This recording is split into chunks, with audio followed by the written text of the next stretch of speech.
누가복음 2장 14절 말씀. 지극히 높은 곳에서는 하나님께 영광이요 땅에서는 하나님이 기뻐하신 사람들 중에 평화로다 하니라. 아멘. 오늘 이제 성탄절이 바로 이제 다음 주이기 때문에 또 여기 멋있는 장식 크리스마스도 있고 또 그래서 오늘 누가복음 2장 14절의 내용을 가지고 말씀을 준비하려고 합니다. 함께 은혜 받았으면 좋겠습니다.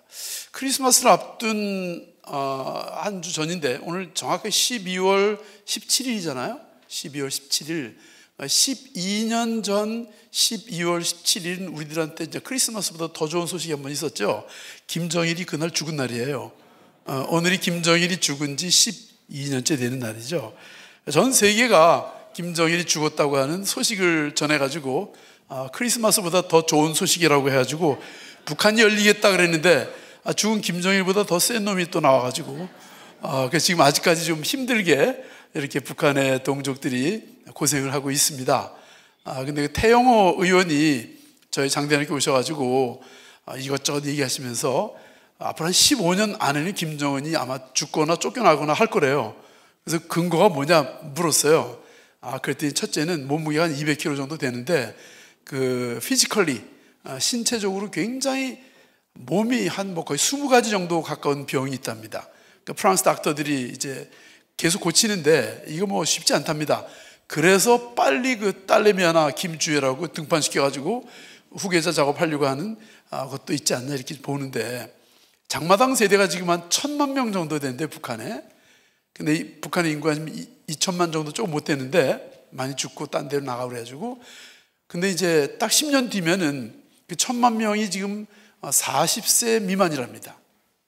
그게 전부 국가가 배급 없이 그냥 자기들이 생존해온 세대들이 지금 한 1,000만 명 가까이 되는데 10년쯤 뒤면 그 사람들이 한 1,500만쯤 된답니다. 1,500만 명. 그리고 한 15년쯤 되면은 한 1,700만쯤 된다는 얘기죠. 그럼 김정은이를 싫어하는 국민이 1,700만 명쯤 되고 김정일 사수하는 사람들이 한 100에서 한 150만 명 정도 되면은 자동적으로 붕괴될 것이다. 그때까지만 우리 참자. 그 안에도 하나님께서 어떻게 하시면은 할 수도 있다. 이런 얘기를 하시길래 희망이 참 근거 있는 희망이다. 이런 생각을 가져봤습니다. 그렇게 되면 10년, 15년 되면은 이제 그냥 나이를 공개해 버리셨는데 제가 조금 더 나이가 많아지겠죠, 그죠?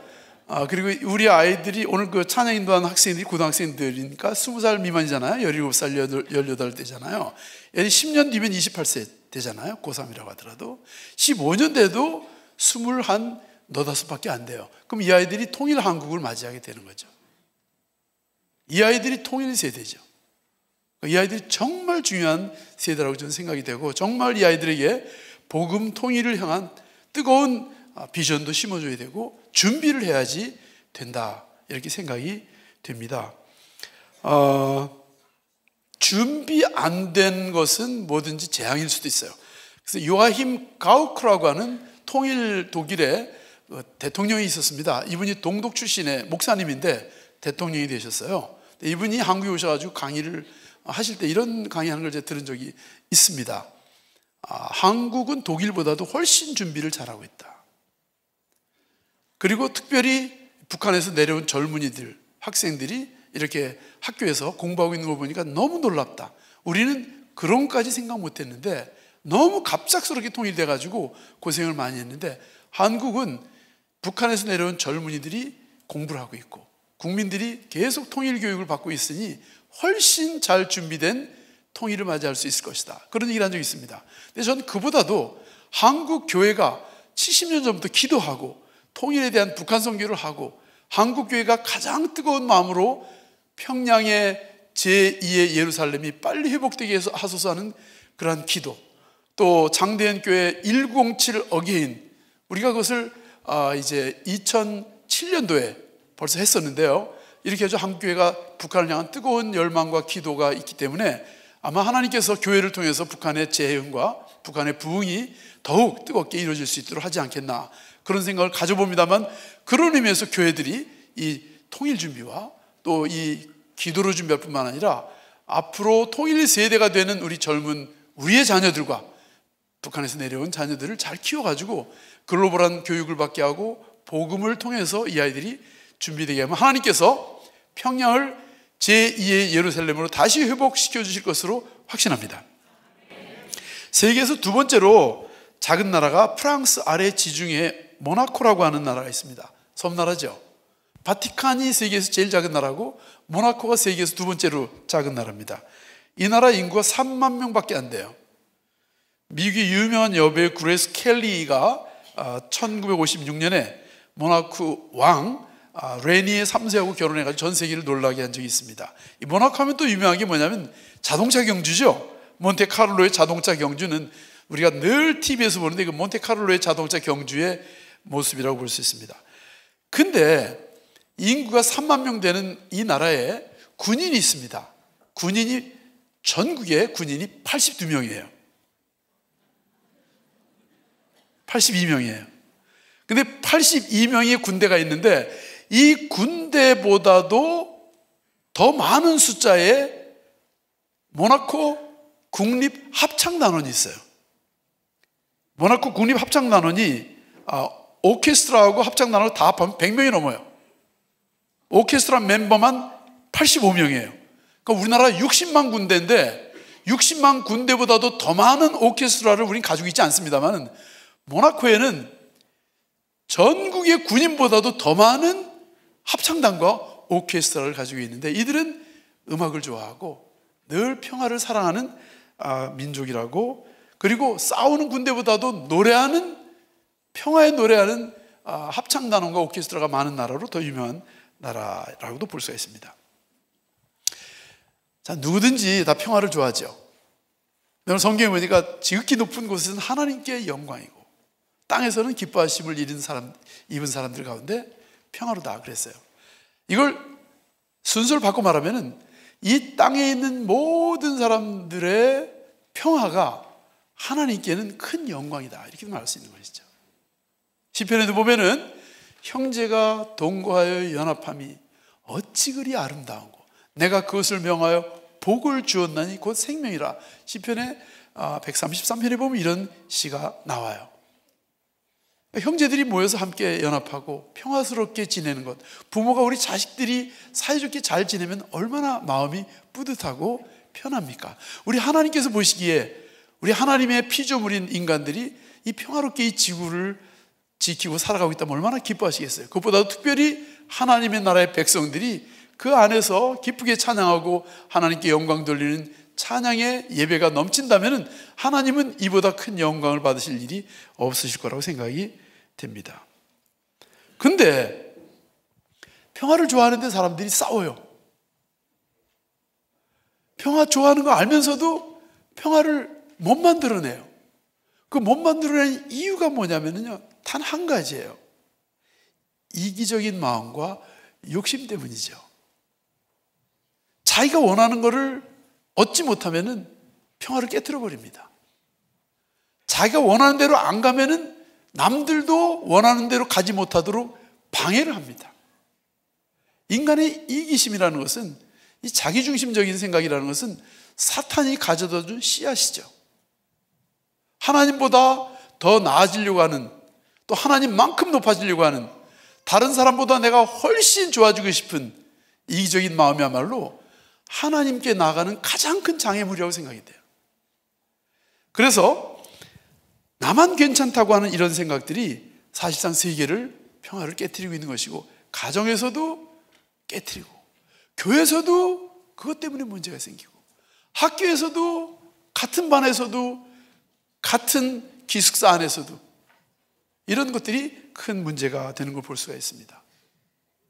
그래서 이 욕심이라는 것은 결국은 죽음에 이르는 길인데, 키에르케고르라고 하는 사람은 사막에 이르는 길은 고독이라고 말한 적도 있습니다만, 사막으로 이르는 길은 사실 욕심이에요. 이기심이에요.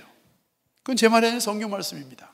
야고보서 1장 15절에 보니까 욕심이 잉태한 즉 뭐를 낳고? 죄를 낳고, 죄가 장성한 즉 뭐를 낳고? 사망을 낳느니라. 결국 욕심은요, 죄의 근원이고 죽음에 이르는 병이에요. 근데 이 욕심을 우리들은 끊임없이 만족시키려고 하는 것이죠. 끊임없이 만족시키려고 하는 것이죠. 욕심을 채우기 위해서 죄를 짓습니다. 자기 이기적인 마음을 만족시키기 위해서 상대방을, 이웃을, 친구를, 가족을, 자기의 모든 주위에 있는 사람들을 상처를 줍니다. 결국은 이 욕심이, 죄가 인간을 피곤하게 만들고 타락하게 만들고 평화를 깨뜨리는 원흉이 된 것이죠. 전쟁을 만드는 게 된 것이죠. 인류 역사상 사람을 악하게 만들고 사망으로 인도하는 이 이기적인 마음과 욕심과 그리고 이 죄 문제를 완벽하게 해결하지를 못했어요. 누구도 이 문제를 해결할 수가 없었는데 이 문제를 영원히 해결해 주신 분이 바로 주님이신 줄 믿으시기 바랍니다. 참된 평화. 우리 노래도 그렇게 하잖아요. 평화, 평화. 얼마나 노래를 참 우리가 잘 부릅니까?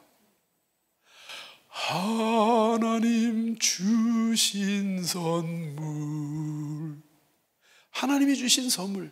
주님께서도 부활하신 뒤에 제자들을 만날 때마다 먼저 이렇게 말씀하셨어요. 샬롬, 평안할지어다. 내가 너희들에게 주는 평안은 세상이 주는 것과 다르다 그랬어요. 2000년 전 우리 주님께서는 이 문제를 해결하시기 위하여 하늘 높은 곳을 보좌를 버리시고 이 땅에 내려오셨습니다. 크리스마스는요, 카드를 주는 날이 아니고 추리를 만드는 날이 아니고 캐롤 노래 부르고 연극하고 우리끼리 케이크 먹는 날이 아니고 바로 이 주님을 생각하는 날이에요. 우리 주님께서 우리의 영원한 평화를 주시고 참된 기쁨을 주시고 우리의 이기적인 자기밖에 모르는 더러운 거머리가 남의 피를 빨아먹고 자기 생명을 유지하듯이 남을 괴롭히면서 남이 죽어도 남이 괴로워도 상관없이 자기 자신만을 위해서 버둥버둥 살고 있는 우리들을 위해서 주님께서 하늘에서 오신 날이죠. 주님은 십자가 위에서 이 문제를 완전히 해결해 주신 것이죠. 그래서 독일의 유명한 음악가 바하는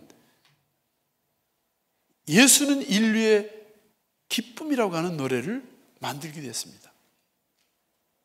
제가 노래를 잘 못하니까 잘 할 수 없는데 멜로디는 이렇게 생겼어요. 따라라리라리라리라리라리라리라리라. 이게 바로 예수는 인류의 기쁨이라고 하는 유명한 음악입니다. 예수만이 인류의 소망이요 기쁨이다. 그래서 참된 평강은 우리 예수 그리스도와 함께 있을 때만이 가능한 것이고 하늘에서 내려오신 그 주님을 우리 마음속에 모실 때에 그리고 주님을 닮아가는 우리의 삶이 날마다 이루어질 때에 이루어지는 것이에요.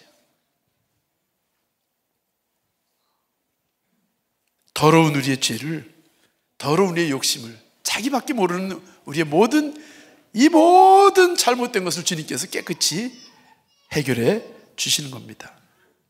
예수님 안에 사는 우리 그리스도인이 그래서 죄를 미워합니다.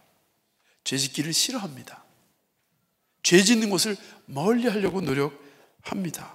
사망에 이르는 이 욕심으로부터 우리는 멀어지려고 합니다. 그리고 오직 예수 그리스도 안에서 참된 소망이신 그 주님의 말씀을 가지고 나의 삶을 변화시켜 가려고 하고 나의 삶을 새롭게 주님 닮아가는 모습으로 우리가 애쓰면서 닮아가려고 노력하는 것입니다. 우리의 성탄은 그런 의미에서 주님 닮아가는 연습의 최절정에 이르는 우리 모두 이 날을 중심으로 해서 참된 평강이신 주님을 우리에게 다시 한번 영접하고 다시 한번 기억한 날이 돼야 된다고 외쳐야 되는 날이 바로 성탄절일 겁니다. 그래서 예수 믿는 사람들은요 너무 이기적이면 안 돼요. 당회할 때도 재직회 할 때도 여전도회 할 때도 내 의견하고 좀 맞지 않는다고 너무 소리 뻑뻑 낼 필요 없어요. 핏대 올릴 필요 없어요. 왜냐하면 그건 주님이 원하시는 방법이 아니에요.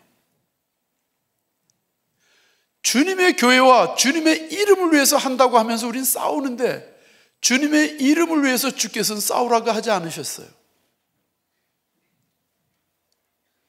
우리는 과연 집에서, 학교에서, 부엌 식당에서 회의하면서 주님을 위한다고 하면서 다투지는 않는지, 주님께서 그렇게 가르치셨는지를 한번 생각해 볼 필요가 있는 것입니다. 그래서 미국의 유명한 작가 가운데 쉘던, 웰던이 아닙니다. 웰던은 스테이크 먹을 때 웰던이고, 이 사람 이름은 쉘던이에요. 이분은 예수라면 어떻게 하셨을까? 라고 하는 유명한 책을 썼죠. Every time, everywhere, 어디서든지 언제든지 그 순간마다 이때 주님께서는 어떻게 하셨을까? 주님이라면 어떻게 하셨을까? 이것을 우리가 기억하고 살아간다면 우리의 삶은 훨씬 더 평화스러울 것이고, 우리 하나님은 훨씬 더 영광을 받으실 줄 믿습니다. 그리스도인들에게는 세상에 알지 못하는 참된 평화, 축복이 바로 이 주님을 통해서 주어진 것입니다. 이게 선물인 것입니다. 그래서 우리는 양보하는 것이 좀 미덕이 돼야 되고, 나누는 것이 즐거움이 돼야 되고, 우리 모두민족교회 당회와 박원일 목사님이 우리 장애인들, 또 우리 탈북학교 학생들을 초청해서 이 나눔의 오늘 잔치를 베풀어 주시는 것은 바로 주님을 기쁘시게 하는 일이라고 저는 확신합니다.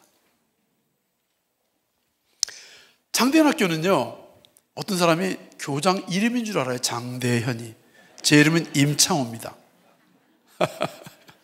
평양의 장대현 교회 이름을 따서 장대현 교회라고 지었고, 장대현 학교라는 이름을 지었어요. 그 장대현의 위치는 지금 김일성, 김정일 동상이 서 있는 곳입니다.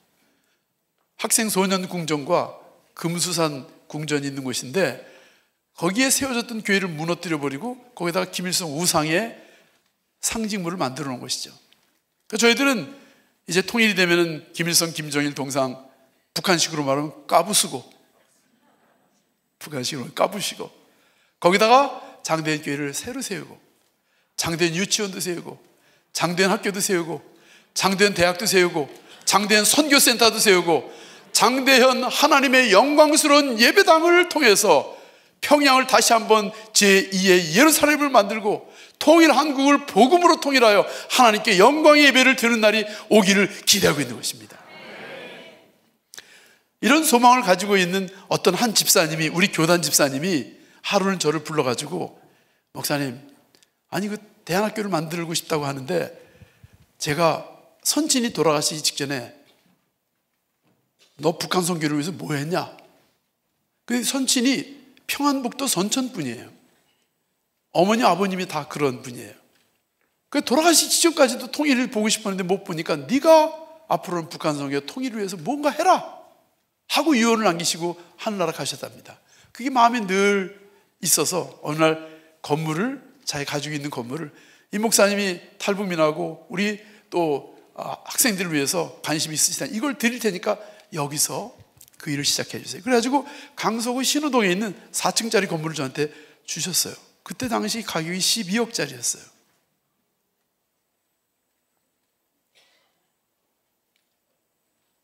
저는 사실 교수하면서 제가 풀타임으로 하기 쉽지 않았습니다. 우리 선생님들 4분을 모시고, 그때 선생님들이 진짜 죽을 고생했습니다. 이 교장 선생이라고 대학 교수한다고 가서 오지도 않죠. 자기들한테 다 맡겨놓고 12명의 학생들을 데리고 시작을 했어요. 12명의 아이들이 시작해서 8년 만에 작년에 부산시 교육청이 정식 학교로 인가를 해주시고, 올해 3월 달에는 장대현 중고등학교라고 하는 한강 이남 쪽에 또 수도권 밖에 4번째로 세워진 정식 각중학교가 됐습니다. 이 중학교 졸업장을 받고 고등학교 들어갈 수 있고, 고등학교 졸업장을 받고 곧바로 대학 가는 그런 일반 학교하고 똑같은 각중학교가 됐습니다. 그리고 우리 이 일을 위해서 일하는 수많은 우리 직원들이 있는데, 그분들이 정말 헌신적으로 하기 때문에 운영도 참 잘해가지고 통일부터 우리 학교와 법인이 3번이나 칭찬을 받아가지고 모범 사례 단체로 뽑힌 적이 있습니다. 2016년에는 워싱턴에서 가가지고 제가 모범으로 뽑혀서 설명하고 온 적이 있고, 2021년에는 통일부 연수원에 가가지고 우리 학교가 소개됐고, 올해도 12월 4일 날 통일부 연수원에서 장대학교하고 우리 기관이 모범 사례로 3번이나 뽑혔어요. 근데 이것은 뭘 말하냐면은 헌신된 선교하는 마음으로 이 일을 하니까 하나님께서 축복하시는 것 같아요. 그리고 기도하는 사람들이 350명이나 돼가지고 350명이 후원도 하고 기도도 하는 우리 후원자들이에요. 저는 이 시간에 장대학교 왜 얘기하냐면요, 이 장대학교는 우리 모든 민족교회도 기도하면서 지금까지 돕고 있는 기관이기도 합니다. 오늘도 그렇게 불러주셨기 때문에 이들이 참된 평강을 예수 그리스도의 이름으로 저 북한 땅에서 앞으로 통일되는 그날, 이 아이들이 그 다리 역할을 하고, 우리들은 북한에 가족도 없고 친척도 없고 아무도 없지만 얘들은 가족이 아직까지 다 북한에 있어요. 할아버지도 있고 삼촌도 있고 다 있습니다. 어떤 아이는 아직까지도 엄마, 아버지가 그곳에 있고 할머니가 그곳에 있습니다. 그래서 부모들이 해마다 돈을 보내고, 그래서 그 돈으로 아직까지도 유지하고 있는 가정이에요. 그래서 통일되면 이 아이들이 북한에 가면요, 플랜카드 걸어놓고 동네 사람들이 얘들을 기다리고 있는 그런 가족들이 많이 있어요. 그럼 이 아이들이 가면은 북한을 깜깜한 노예같이 살던 그분들에게 세계를 보고 온 그 자녀들이, 그 손자들이, 그 아들, 딸들이 와가지고 북한 땅을 이제 이렇게 세울 일꾼들이 돌아올 것을 기대하고 있는 그 사람들을 통해서 북한이 새롭게 달라질 거라고 믿고 있고, 이들이 그리스도의 사랑과 교회의 사랑과 여러분들의 성도들의 후원을 통해 가지고 그 사랑을 먹고 자라면서, 나도 북한 땅에 가면은 이런 교회 목사님처럼 해야지, 이런 교회처럼 그런 교회를 세워야지, 이런 성도님들처럼 북한 땅에도 복음을 전해야지, 그리고 그런 찬양 사역자가 돼야지, 이런 꿈을 가지고 북한 땅에 가면 이들이 선교 후보자가 다 되는 거라고 저는 믿고 있는 것입니다. 하나님께서 이들을 통해서 놀라운 영광을 받으실 겁니다. 북한 땅에는 하나님이 원하시는 참된 평강의 계절이 올 것입니다. 지금 현재요 20명이 있습니다. 아이들이 오늘 독감 걸리고 이래저래 가지고 반토막이 돼서 왔습니다. 선생님 한 분도 독감이 걸렸어요. 어제 밤까지 연습한 한 학생이 밤중에 독감이 또 발견이 돼가지고 오늘 한 명 또 못 왔어요. 하지만 얘들 너무 귀한 아이들이에요. 제가 볼 때는 정말로 귀한 아이들이에요. 이 아이들을 통해서 하나님께서 영광 받으실 수 있도록, 또 이 아이들이 통일의 그날 쓰임받는 그릇들이 될 수 있도록 우리 힘을 모아야 될 것이라고 생각이 됩니다. 이제 이 아이들이 벌써 이제 9년째 되니까요 24명이 졸업했거든요. 근데 잠깐 말씀드리면 24명 가운데 벌써 어떤 아이는 대학을 졸업하고 대학원에 들어가는데요, 미국의 풀브라이트 장학재단이라고 있어요. 이거는 국무성 장학금인데 여기에 합격이 돼가지고 1월 달에 이제 미국에 가게 되는데요, 놀라운 거는 국립대학은 다 들어갈 수 있습니다. 지금 미국에는 주립대학은 다 들어갈 수 있는데 사립대학을 가고 싶다고 추천서 써달라고 하더라고요. 그래서 어느 학교인가 딱 보니까 하버드 대학을 썼더라고요. 이 아이가 합격이 되면 탈북민 학생 최초의 하버드 대학생이 될 것입니다. 근데 이 아이가 될 가능성이 전 높다고 생각해요. 이가 대학 4학년 동안 성적을 보니까 올 A를 받았더라고요. GPA가 상당히 높더라고요. 하나님께서, 근데 이 아이가 그래요. 목사님 기도해 주세요. 내가 이거 꼭 돼야 돼요. 이건 북한을 위해서도 해야 돼요. 내가 이 한국에 있는 탈북민들 모두에게 희망을 주기 위해서라도 내가 합격이 돼야 돼요. 그래 추천서 잘 써주세요 그러더라고요. 그래가지고 잘 써줄게. 아이들이 선한 비전이 있습니다. 북한을 위해서, 한국 땅에 온 3만 4천 명의 탈북민들에게 희망을 주기 위해서, 자기 후배들을 위해서 잘해야 되겠다고 하는 믿음 안에서 선한 욕심들이 있는 거예요. 하나님께서 아이들을 쓸 것입니다. 그리고 말씀을 맺겠습니다. 누가복음 2장 14절은요 막연한 천사들의 노래와 막연한 알 수 없는 평화가 아니라 구체적인 영광과 구체적인 평화예요. 내 마음에 주신 하나님의 평강은 나의 가족을 하나님께 영광을 돌리도록 하며, 우리 교회가 하는 이 평화스러운 구제와 선함의 아름다운 사역들은 우리의 삶을 보다 아름답게 주님의 이름으로 평화를 만들어내고, 그 가운데 역사하시는 하나님께서 영광을 받으시는 줄 믿으시기 바랍니다. 지독한 김일성 국가인 북한 땅에 찬송의 소리가 울려 퍼질 것입니다. 김일성, 김정일 우상의 동상이 무너질 것입니다. 예배당이 세워질 것입니다. 그리고 수많은 지하 성도들이 70년 동안 큰 소리 내지도 못하고 기도하고 제대로 설교도 듣지도 못하고 그 믿음 하나를 쭉 써보금 찢어진 성경책을 붙들고 눈물을 흘리면서 신앙을 지켜왔던 분들이 예배당에 나와서 찬송을 부르며 큰 소리를 외칠 것이고 모든 민족교회에 와가지고 간증하는 날이 올 것입니다. 그때 우리는 이렇게 신앙을 지켜놓으라고 말하면서 잠자고 게으르고 나태했던 성도들에게 다시 한번 도전하고 한국교회가 다시 한번 뜨거워지고 세계 선교의 선봉이 되는 국가가, 믿음의 국가가, 복음으로 앞장서는 국가가 될 날이 바로 올 것이라고 저는 확신합니다. 그러기 위해서는 참된 기쁨의 영광을 하나님께 돌려야 되고 이 평화운동은 계속되어야 될 것이고 우리 교회가 작은 손길을 통해서 그들의 마음속에 예수 그리스도를 심어주는 일은 계속돼야 될 것입니다. 하나님께 영광이요 우리 모두에겐 진정한 평강이 될 것입니다.